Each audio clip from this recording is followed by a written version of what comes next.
adanya anak yang soleh atau soleha itu hak prerogatif Allah. Kewajiban kita selaku orang tua menjalani syariat agar anak kita menjadi anak yang soleh. Jadi kita hanya menjalankan syariatnya.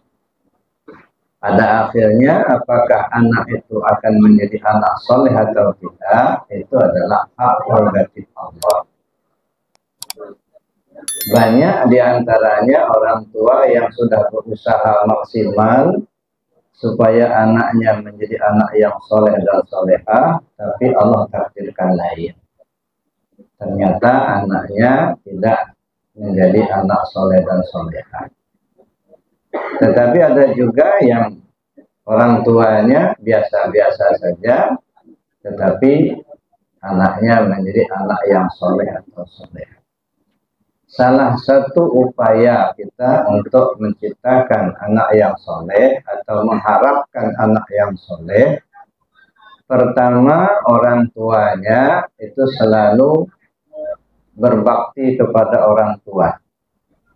Ayah dan ibu kita itu pokok, ya.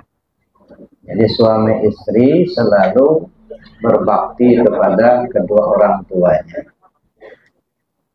Dan terutama taat kepada Allah dan Rasul.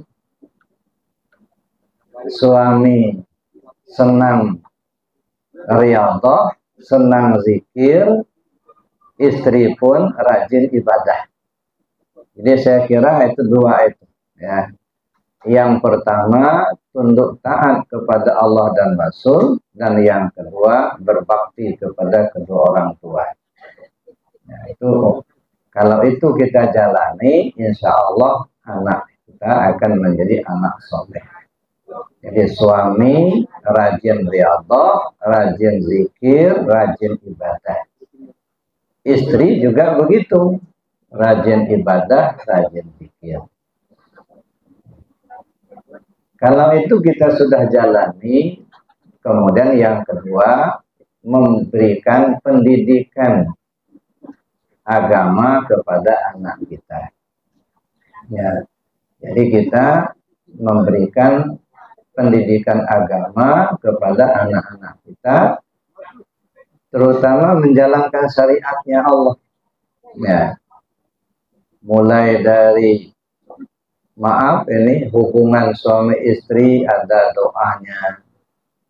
Kemudian setelah anak dilahirkan, lalu diazankan di sebelah kanannya, diiqamatkan sebelah kirinya.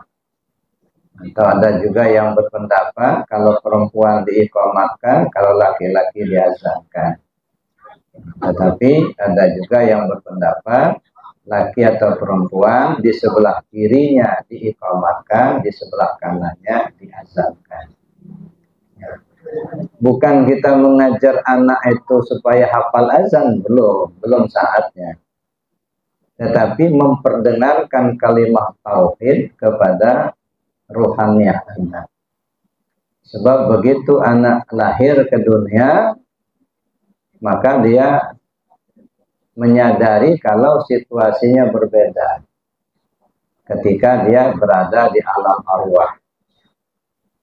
Begitu dia lahir menyadari situasi yang berbeda, maka yang timbul tangisan. Menangislah si anak tadi. Nah, begitu anak sudah menangis, dia menyadari keadaannya sudah berbeda, lalu kemudian diperdengarkan kalimat tauhid. Nah, dengan diperdengarkan kalimat tauhid, dengan sendirinya anak akan teringat kembali masa lalu di alam arwah. Makanya kalaupun anak itu misalnya nangis, gitu ya, baru dia lahir, kemudian dibersihkan, kemudian diazankan. Nah, sebelum diazankan anak itu nangis.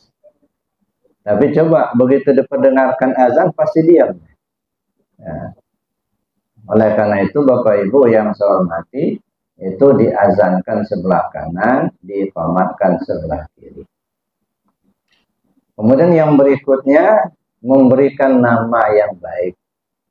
Ini langkah-langkah kita untuk mengharapkan supaya anak menjadi anak soleh atau soleha. Berikanlah nama yang baik. Ada dulu teman saya, begitu anaknya lahir dipanggil sama mertuanya. Udah kasih nama? Belum. Siapa namanya? Belum tahu Pak, kata si anak itu. Kata si menantunya. Gini, kata si bapak itu. Siapapun namanya, tapi tolong pangkalnya harus Muhammad atau Ahmad. Sebab kalaupun namanya John, tapi kalau Muhammad John, jadi Ustadz dia masih enak panggilnya. Muhammad John.